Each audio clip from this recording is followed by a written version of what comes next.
Hello and welcome to the Disney Dream Girls, an unofficial Disney Theme Parks podcast. And this is show number 220 for Sunday, the 29th of July, 2018. Where dreams begin. Hello and welcome to the Disney Dream Girls. My name is Michelle Young, and together with my good friend Jayne Phipps, we are your guides to the place where dreams begin. Hello there, Jayne. Hello there, Michelle. I can touch you today if I wanted to. Or if I let you. We are recording next to each other because it is our big end of year night out. Woohoo! Yay! Bit of burlesque. Woohoo! Yeah, so we thought we would come together and record a little old podcasteroonie for you guys to sort of impart a bit of Disneyness from our lives to yours. Yeah, can I just say, we're actually both sat here very Disney-fied. I just suddenly realised as we're sat here chatting away and you're saying Disneyness, I have my Minnie Mouse dress on. And you have a necklace with Minnie Mouse. Minnie Mouse. And Minnie Mouse ears. Yeah. And rings. An assortment of Disney jewellery. And some of your best, finest Primani Disney pumps. And you're regaled in your Snow White, Elsa. I'm Elsa today. It's the first time I've been able to wear this, and I'm contemplating taking it to Florida with me. I would, definitely. It's gorgeous. It's very sort of soft and sheeny. We'll have to get a picture and put it with the show notes. Yes, definitely. But you have all your... In fact, Michelle's just had to take all her bling off because it was encumbering her operation of the keyboard. Yeah, it just basically sounded jingle, jingle, jewellery, and it was just a bad sound, unfortunately. So we decided just to take off the bling so that we could talk to you. So, yeah, we are truly, utterly Disney-fied up and today. Michelle even has Duffy earrings in. Do you like them? Duffy and Shelley May earrings. Yeah. They came from Hong Kong Disneyland. They are very cute, but I wouldn't be wearing them. You see, I haven't even got over the fact that they've brought out new characters to the Duffy range, and I need Cookie. Cookie is the dog, and the dog is so cute, and I want the dog. You see, I am oblivious to all of this because it really does not do anything for me whatsoever. Alani's getting the turtle. Ulu. A turtle. Turtle? Well, I think it's a turtle. It's pale green. It's soft and squishy. Okay. Yeah. Yeah, this is merchandising on steroids, really, isn't it? It is, but don't worry, we've got some more merchandising dilemmas to share with you later on in the show. But before we really kick off, let's go and find out what's happening this week in Disney history.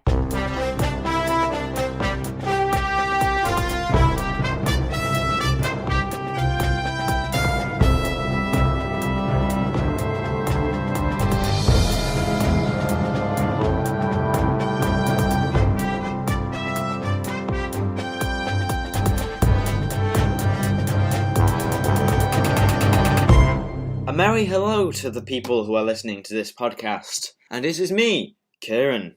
And what is this now? This week in Disney history. Shall we get started? Yes. Now, this week's show starts with a special celebration. My sisters, Bryony and Emily, turned 21. Wow, 21. Let's just move on before that fully dawns on me. Now, moving on to Disney.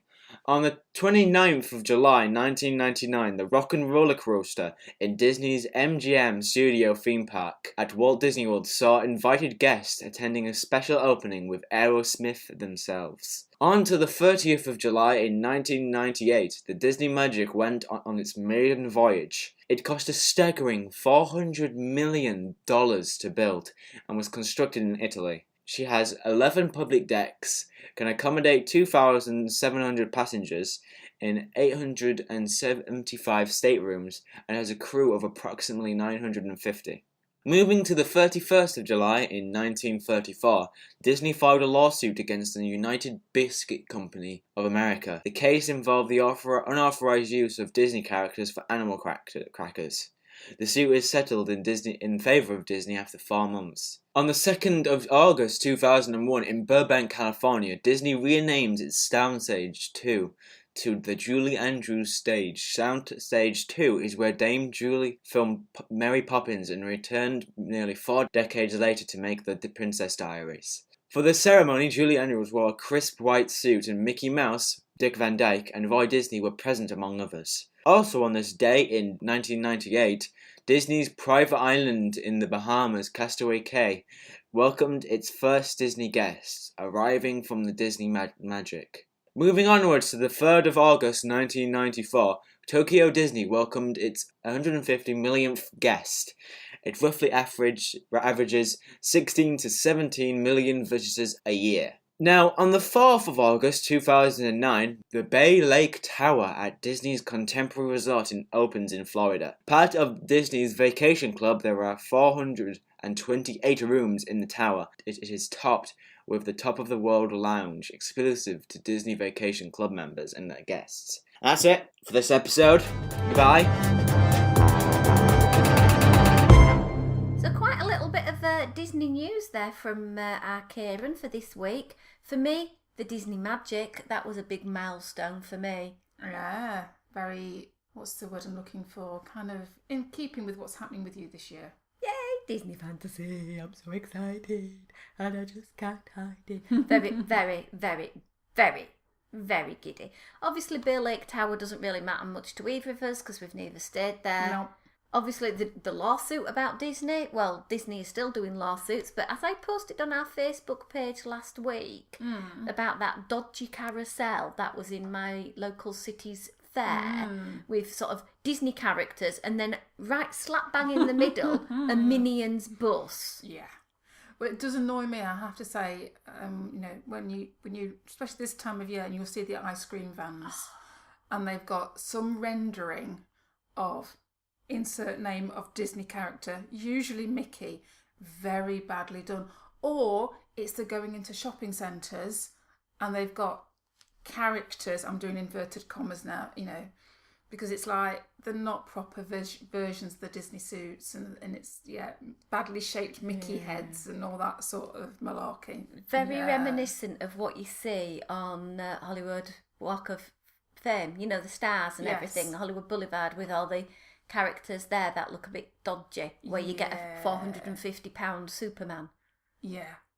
I think kind of being in the costuming world a little bit ourselves with our Star Wars bent, and you appreciate how much work the average Joe on the street puts into making something to look like it should do, and then you see these mass-produced stuff that's like so wrong. Yeah. Anyway, let's move on with the show, and we're going to kick off with a couple of lovely iTunes reviews.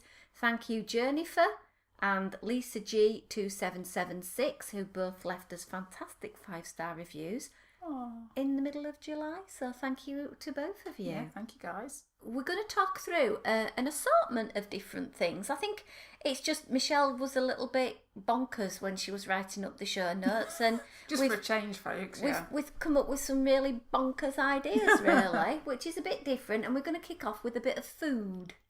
That's not like us to talk about food, Michelle. But come on, Jane, let's just get things in perspective. Right, okay. Disney is 50% food and 50% attraction. No, you're not wrong. You're not wrong. So it's a balance. Yeah? Yeah, very much a balancing act, yes. A day in a theme park is a nice walk round with fun activities and attractions to do and lots of lovely food. Well, you're not wrong there, Michelle, to be fair. And the good thing is about the food, it's forever evolving and changing. And while some of us might get sad and tearful when our favourites go away, they're soon quickly replaced with new ones. Yes, and I think as we've said before, Disney is very good that whilst you can get your standard theme park fare, there is so much more to Disney food than just burgers and pizza. Yeah, but we're actually going to go to your all-American traditional fare for this first item. Oh, okay, right. So a feat of foodiness, that takes some saying, I'm going to say that was easy for you to say, Michelle. Now, when you think of a feat of foodiness, I recall one of our very first podcasts where you and your family challenged themselves to eat the kitchen sink over at Beaches and Cream. And we succeeded. Well, I think it was more down to the fact you had a teenage son. I will confess that I didn't think it was that much of a challenge, probably because I didn't get much of a look in, to be fair. I'm trying to think how old Ethan would have been at the time. Yeah, was it a very hungry, probably 15, 16-year-old? Yeah. Kind of took the biscuit, literally, and demolished the greater portion of the kitchen sink. It was a very enjoyable experience. I also remember, Michelle, it being a very wet experience. It was. Because it was rather wet that day. sitting in the air conditioning of Beaches and Cream was a little bit on the chilly side. Shivering as we ate ice cream. To then eat ice We will cream. eat more. We will eat more. But no, that's not the feat of foodiness. Is that not? And neither any of the buffets where you can go and literally get a Matterhorn mountain full of food until your stretchy pants can stretch no more. So what feat of foodiness are we referring to? I'm referring to the National Hot Dog Day that kicked off in Walt Disney World earlier on in the month, where they basically got a 2-foot all-beef hot dog in the world's longest bread roll I've ever seen. It literally looked like a whole French baguette. And you could have got this hot dog with 2 toppings, either chili cheese or you could have got macaroni and cheese. It came with all sorts of things on top of it, and it was $25, and you got a couple of sides with it as well. I should think so for $25. Looking at the size of it, Jane, you could probably feed a family on it. Well, I was just going to say exactly the same, Michelle. That would, I suppose, for $25, a family of 4, you might be all right. Yeah, and you could take it over to the hub and find a nice little grassy spot, sit down and Have a picnic. in the sunshine. So it got me sort of thinking about, well, if we were going to go and supersize any snack at Walt Disney World, Okay. what would we do? And how would we do it? Right. Okay. And I think everybody's just screaming at me first is the most obvious one is a Mickey bar, because I don't know about you, but the Mickey bar is a little bit smaller and less dense than our Magnum over here in the UK. It is, So yes. I always find a Mickey bar just never big enough. Well, what would you do with it then, Michelle? You can have it as big as Mickey's head. Yeah, a dinner plate size with ears. Then the feat with that would be is can you eat it all before it melts? True, it would probably have to be served on a dinner plate with a spoon and straw. I'm just imagining the size of the stick it'd have to be on. They go to the freezer and they get a forklift truck and they lift the forklift truck and deliver to the counter this humongous Mickey bar. They would have to come out on a shovel, sort of like. Do you know where I got this idea from? Where, Michelle? Zootopia. Aha! With the little ice cream thing. Yeah. Yeah. See, Disney are a step ahead of me on this one. Makes a change. Yeah. Although some of the ideas I'm going to suggest Disney actually do need to do. So then obviously we're thinking about a Dole Whip. Yes, absolutely. As much as possible, please. Well, that's it. That beautiful pineapple juice and the nice swirly stuff. But it's not going to be a whip. But I couldn't think of anything more powerful than a whip. No, I can't think what you could replace a whip with. It's A got tornado? to be some sort of utensil. Because a whip is a weapon, but is it? Yeah. I don't know. It'd have to be some utensil of some description. Yeah. So then I kind of thought, well, how about what you serve it in? And I was thinking of a dustbin. A clean one, admittedly. One that you've just bought from the shop and sterilised completely. Yeah, I think with all of this, that there could be quite a lot of sterilising going on in some respects. Yeah. Yeah.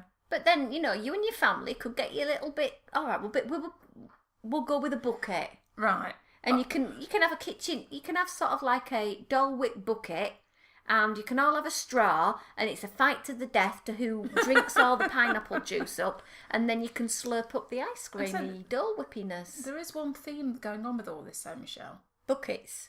Well, no, I was going to say sharing. I know. Which is a bit unusual, sharing. I know, but realistically, could you manage to eat a Dole Whip the size of a dustbin? Nah, I think to be fair, I might be a bit sick. Although, tell you what, it's a way of cooling yourself down if you're in the Florida heat. Literally jump into and eat yourself out of it again. It would be very sticky though, wouldn't it? Well, you'd have to go on Splash Mountain, and that links into our later feature. I think this would get us banned from Magic Kingdom, to be fair, Michelle. Possibly so. And then I kind of thought of a snack that we both love. Okay. School bread. Love a bit of school bread. So you could play with the word bread and make it something bigger than a bread, but, well, you've got a loaf, and that's what bread is, so it couldn't be a school loaf. No. So then I thought, well, what's bigger than a school? And then I thought, oh, college, university. So it's going to be university bread. University bread, okay. Right. It's got BA honours. I'm going to say that to that with a degree on top of it. Yeah, it's got, what, $20,000 worth of tuition fees. It brings This is a snack with its own debt included. it brings home its laundry once a month. If you're lucky. Yeah. If not, the socks crawl out of the room on its own. Yeah. I think I would love to have, to be fair, you know, one portion of school bread is never enough, but I'm not quite sure that a whole university full. Again, the problem with all of these is you might start to feel a bit icky after a while. Well, I'm not suggesting that you go and Space Mountain immediately afterwards. Give it an hour. Yeah. What about an alcoholic beverage for you, Jayne? Well, everybody knows I like my frozen margarita, or any margarita to be fair. So we've got to think of some way to make a margarita bigger than a margarita. So all I could think of is, you know, I don't know if people are aware of this, you can get a yard of ale. Oh, yeah. So they're like these long tube type things and we have these drinking competitions where you're meant to be able to drink an ale, a yard of ale in one go. So you could do the same with margarita and drink margarita, yard of. I don't think I can manage a yard of margarita in one go. Well, put it this way, you won't be walking out of World Showcase if you did. I think I'll be crawling out of World Showcase after a yard of margarita. That's where the dustbin comes in handy. Simon pops you in the dustbin and wheels me and around. wheels you out. So I'd have to use a wheelie bin. Wheelie bin, yes. There's going to be two very strange British girls walking around Epcot World Showcase if we're doing this. Absolutely. Very strange. Well, I've kind of taken your idea of a yard of ale. Okay. And I've gone a little bit bigger. Right. Right. So this is, I don't know where you're going to get your frozen margarita from, but I'm sort of thinking, you know, in France, they have the servante amusante, where they're going up and down the ladders and on the chairs. So I'm going to borrow their ladders. Right. And I'm going to need 4 because we're going to share this between 4. Okay. And we have all obviously seen that fantastic Dita Von Teese burlesque act in the massive martini glass. I think Jayne knows where I'm going with this already. That is going to be served to you. Okay. And you go up your ladder. Right. And you have your margarita from that. I don't know how you'd be able to get all the sort of like spicy, salty rim round the edge. I think it's just a matter of reaching your arm out and scooping it towards Big straws. You. Big straws. And I'm imagining we're going to need to have a cushioned floor from when people fall off the ladder. Well, the only thing I'm relieved in all that, Michelle, I thought you wanted me to get in the bowl. I thought, I ain't doing no Dita Von Teese, missus. Nobody wants to see that. Yeah, but it's frozen margarita. It might be a bit too chilly. Definitely nobody wants to see that. Yeah. Being a bit more realistic and sensible now, going away from all this silly talk. When we get together, you see, which is terrible. No, not a good idea. I'm thinking about Disneyland and I'm thinking about a particular snack that is, everybody will agree with me now, that is far too small. Okay. And that is a visit to Bengal barbecue and the skewers, which are quite tiny. Yeah, I have not experienced them, but I have heard numerous times that they're not on the generous side. No. So I'm imagining, you know, multiplying this up a little bit would be a good thing. Yes. Because then I get more of the nice asparagus and bacony goodness, although I would change it for smoked English bacon. Oh, don't start Bacon Gate again, Michelle. I'm sorry, I just Although think I am it'll with make you, it to be better. fair. Yeah. Yeah. And then another one I love is the Nutella fruit waffle sandwich that you can get at Liberty Square. Yes, yeah. But I'm imagining it more of the size of a pillow. Oh, yeah. And then when you're having a bit of a pause and you're a bit You tired go for halfway sleep. through, you just go cuddly and wake up with chocolate all over your face. I think we've gone back into the silliness realm again now. Oh well, I'll do my other silly one then. Oh, okay. A dustbin lid funnel cake. Well, I'm down with that. That's not silly at all. That's perfectly sensible. Well, I'd probably enjoy the ice cream slab that comes on top. Well, there you go. I'll have the funnel cake. You have the ice cream. Job's a good one. Yeah. And then the final one, we started with a Mickey-shaped food item. We're finishing with a Mickey-shaped food item. And I'm going to just say, who else would love a Mickey waffle to Mickey's size? Yay. I know, I think that says it all. And on a particularly heavy foodie show this week, I'm going to go on to another foodie topic with you, Jayne. Okay, right. Okay. And this was brought to my attention by the lovely Cat and Lewis from Diz Down Under, and they've decided to change their ADR for tiffins, which is on the Rivers of Light package, Right, okay. for the new dessert party they've brought out. Ah, okay. And I will be very interested to see what their thoughts are. But for the moment, the details are you get to check in 60 minutes prior to whatever time the main show is. Okay. Now, my top tip is with any of these dessert parties, ignore that 60 minutes and check in about 75 minutes. Get ahead of the queue. I would make sure I'd be at the front of the queue rather than 20 people back in the queue, because you want to get the maximum bang for your buck. You want to be in that dessert party stuffing your face with as much food as you can for the maximum amount of time. Absolutely. You also get to view the Rivers of Light show. Obviously, yeah. And the dessert party is taking place in the actual Rivers of Light Asia viewing area. So that's towards Everest side. Okay. And there's things like house-made desserts, snacks, specialty alcoholic and non-alcoholic beverages, iced tea, lemonade and water. And then you'll go down to the VIP seating where you get to see the Rivers of Light from that VIP view. Yeah. But looking at the pictures that Disney have sort of put out, the alcoholic beverage looks like to be something sparkling. I would agree, yes. They've got very nicely champagne fluty type glasses on display there, so that's a sparkly wine to me. There's some push pops, which to me, they look a bit tigerific in their colouring because they're orange with black stripes. And they're those things that you just hold up to your mouth and inject all the goodiness into your mouth. I don't like things like that. I'd be just worried about some of the little tiny sort of sprinkles on top going up my nose. I think that's probably why I stay clear of those sort of things. I think I'm going to make a mess and make a fool of myself. So can you imagine your obituary? Michelle died by getting sprinkles stuck up her nose. Hey, it's a way to go though, love. True. But I think the theming on the food is absolutely beautiful because there's some little plant pots with beautiful foliage and pansies on the front. It looks like there's some mousse-based desserts with very tropical colours, lots of orange, lots of yellow, cupcakes with the beautiful flowers which are featured in the Rivers of Light show. It looks to me a pretty reasonable offering there, Jayne. Yeah, I mean, they do look very pretty and very beautifully themed in the Animal Kingdom Rivers of Light vibe, definitely. Yeah.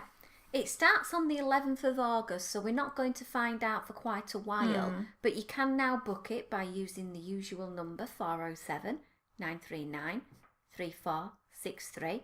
It's $79, which is the same sort of price point that we were paying for the Galactic Nights over at Hollywood Studios. $47 the children, paid in at time of booking. Yeah, it seems to be the standard fare point now, doesn't it, for these type events, $79. Yeah, that's the question. What are you getting for your money? Is it enough bang for the buck, so to speak?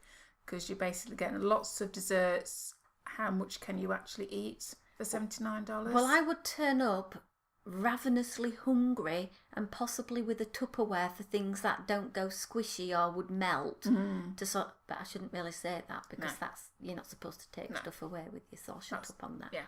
And then the alcohol, obviously, I would imagine if you manage to down 3 to 4 drinks and have a fair share of the desserts and the viewing, then I think you'd get your value. I still argue, and I know you're all going to moan at me about this, but if you are an adult that does not drink alcoholic beverages, I don't think you should be paying the same price. Well, no, and to be fair, Michelle, even, to say you've got to drink 3 or 4 glasses of sparkling wine to get good value for money, even though I do enjoy an alcoholic beverage, going to Disney World is not a place that I see where I'm going to drink excessively. And for me personally, drinking 3 or 4 glasses of wine, that's what I'm starting to call excessive drinking. I have a glass of wine most nights, don't get me wrong, but I don't think I'd be wanting to drink 3 or 4 glasses of something or other just to get them a value for the money. It would make the Rivers of Light show a lot more colourful. Yeah, but after 3 or 4 glasses of something sparkly, I might not be able to enjoy the Rivers of Light because I might not be feeling very well for drinking that much. And the people around you won't be enjoying it. No, they wouldn't be very thankful for me doing that, no. So let's have a look at the Tiffins package. Okay. Because you can go to Tiffins and pay for their dining package. Okay, It's 67 for adults and 26 for children. And it excludes tax, gratuity and alcohol. Okay. And again, you're getting the ability to get a good view. Yeah. You get to choose an appetizer, main, and dessert. And if we're having a look on the appetizer sort of menu here, you've got octopus, bread service, avocado tomato salad, a soup, a falafel, artisan cheeses, peaches and cream, which to me sounds like it's a dessert. Yeah. And then a charcuterie board. What would you be jumping in for? Well, as I have the prices in front of me, Michelle, and being a savvy diner, as we tend to be, you're going to go for the charcuterie board. Because it's the most expensive at $17. Exactly.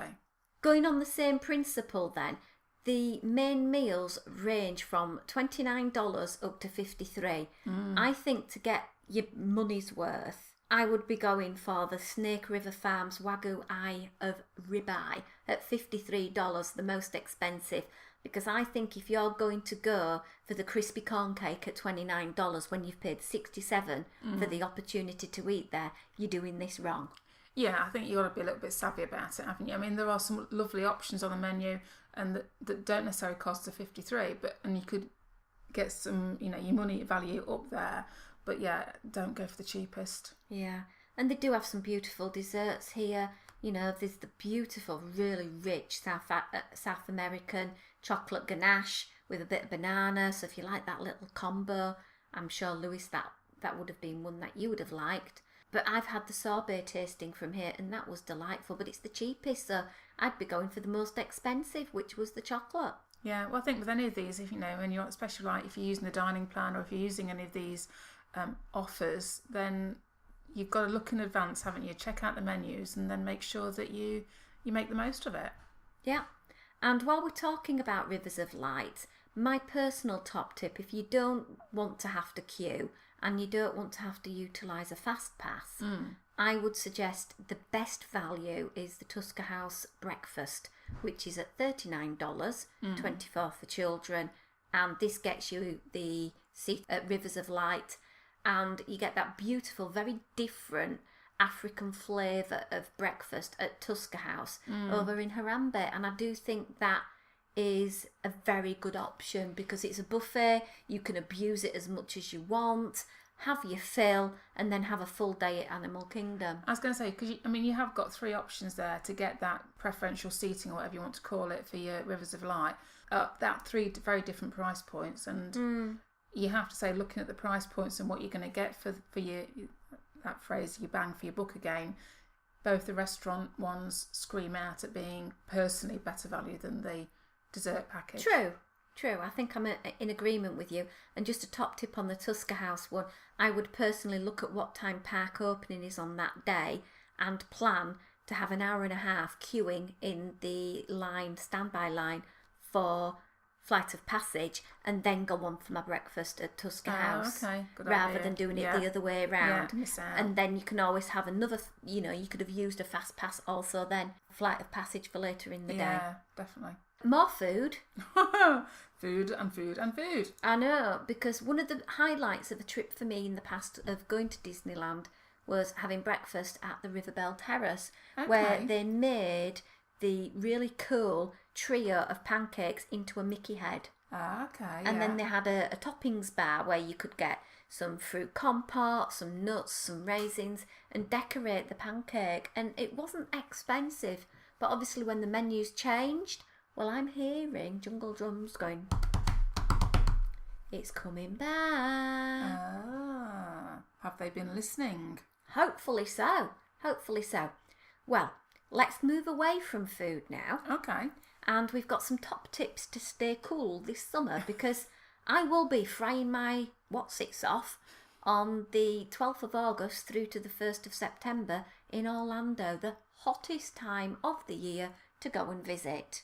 Although the only good thing this year, Michelle, because we've had an unseasonably warm summer over here in the UK, at least you've had a bit of acclimatisation. True, I've been having training and my pasty white legs aren't as pasty and white. Oh, there you go, you see. Apart from the line mid sort of knee level where my shorts have been, so the top half of my legs are pasty white. I keep randomly sitting outside at home wearing short shorts in the hope I can sort of do a patch test. But anyway, I'm digressing now. So I was thinking, we've got a few ideas. We sort of brainstormed this earlier, Jayne. Yes. And I think for me personally, when planning in your day, try and put in the attraction cues that are outside for earlier in the day, before it gets too warm. You're not standing in the blistering heat, the big thunder, or as it now appears that Slinky Dog Dash is outside with no cover. Right. Get it in early. Okay, yeah.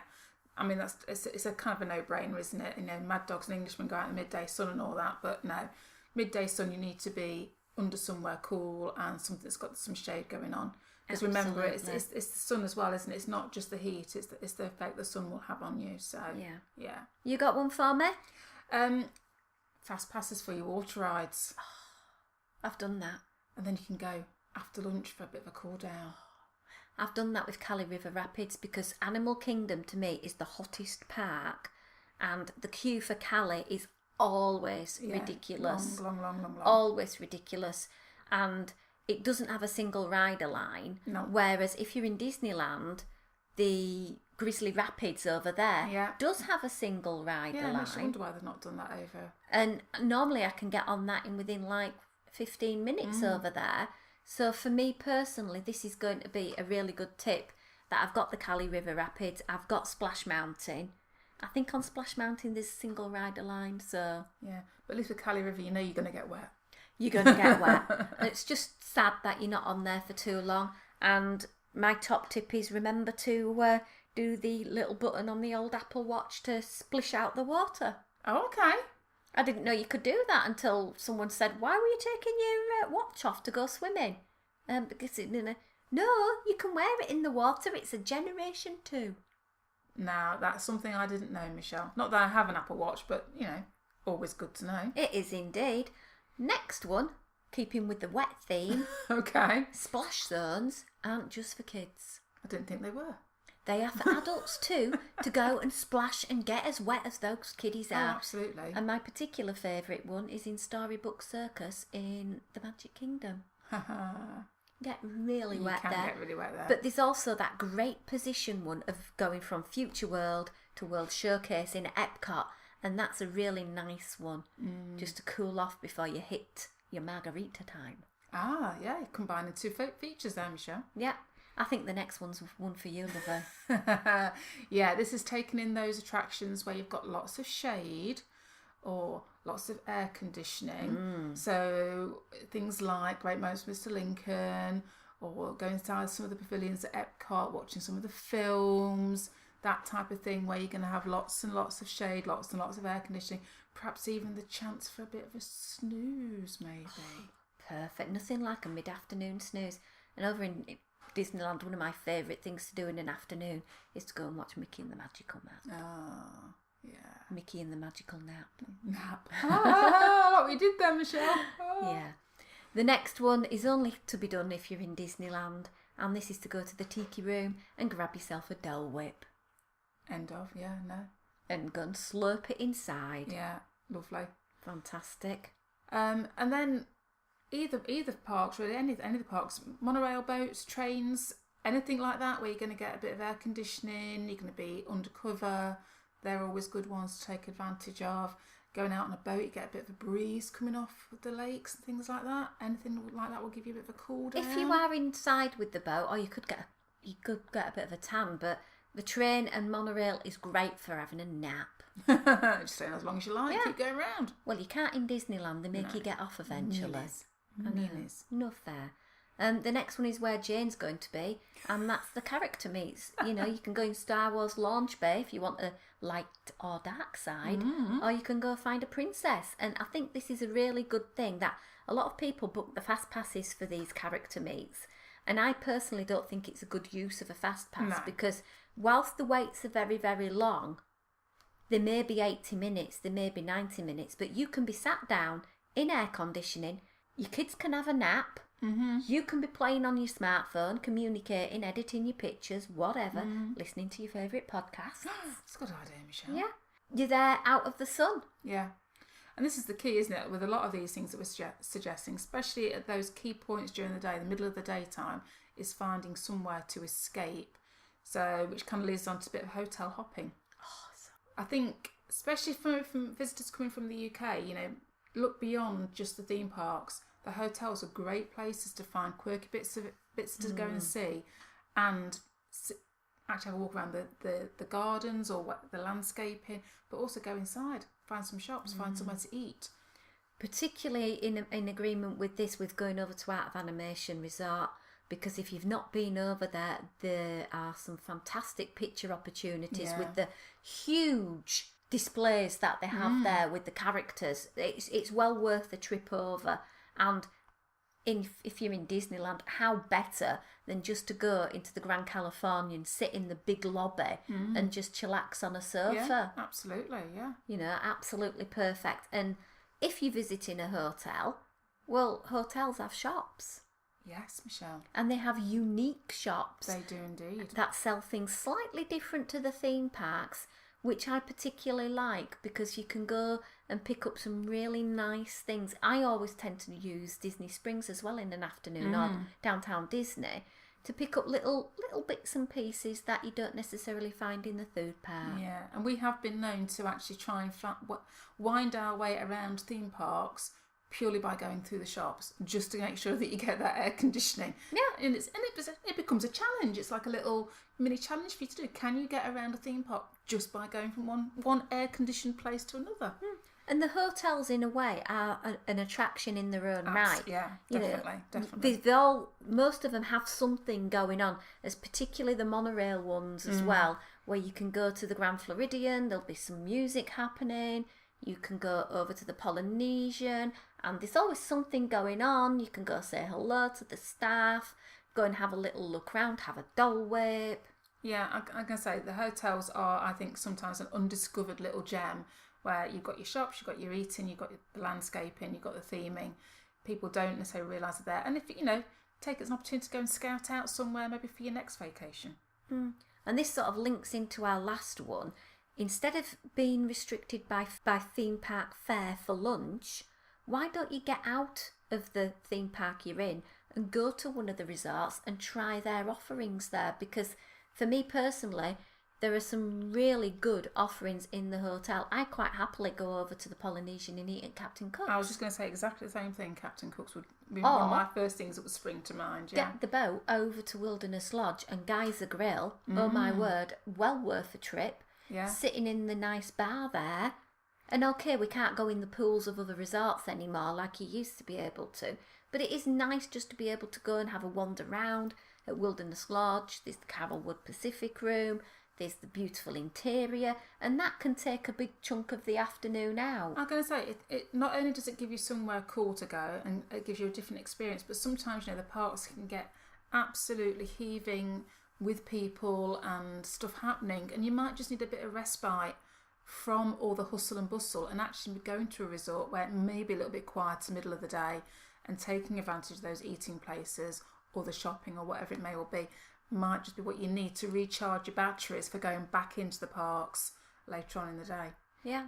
I think the last thing I'd like us to sort of briefly talk about, and I know we posted the other week about how I got my Polynesian Mickey Mouse shirt and changed it into a skirt because the shirt was a medium and literally it wrapped round me twice and I was never going to wear it, and I thought, well, I love the print, I don't want to just sell it on eBay. No. So I converted it and made it into a skirt. Literally, I'm not kidding guys, less than 40 minutes, and most of that was me running from the top floor of my house down 35 stairs to the basement of my house to where my ironing board was, and then running back up again. But that was great for exercise burn on that particular day, but it was quite simple to do.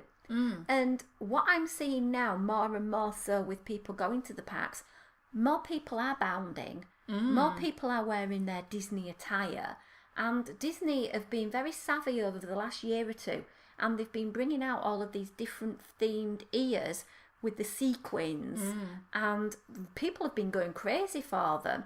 And then they've started bringing in their own clothes with the dress shop opening up, and they are adorable. Yeah. They're taking it a step further now, and they're bringing out 3 fabric earbands, and these 3 are all based on the Haunted Mansion. Yeah, they're kind of recognising, I think, that people are creating these things themselves anyway, and therefore, if customers of Disney are prepared to go and buy off a third party somewhere, then why shouldn't Disney try and get in on that market?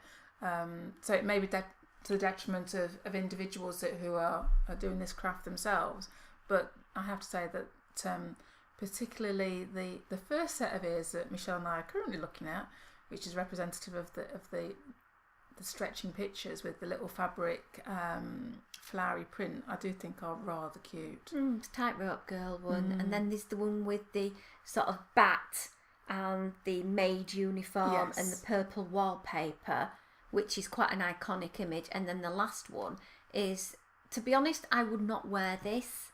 It's the Hatbox Ghost ear hat. It's got like a little top hat and ears and fake grey hair, a gold tooth. Not for me. Not for me either, Michelle, but I suppose the argument is, are you appealing to the male generation? Well, yeah, because this isn't ears, this is a hat. Rather than the band, yeah. But personally for me, I would prefer to go to somebody like Queen Ursula, get her to do a unique design for me. Yeah. But there's also other places such as Modern Mouse Boutique that do all of these sorts of things, and they can be a little bit more personal. Yes. And I personally prefer that. I don't tend to like wearing what everybody else is.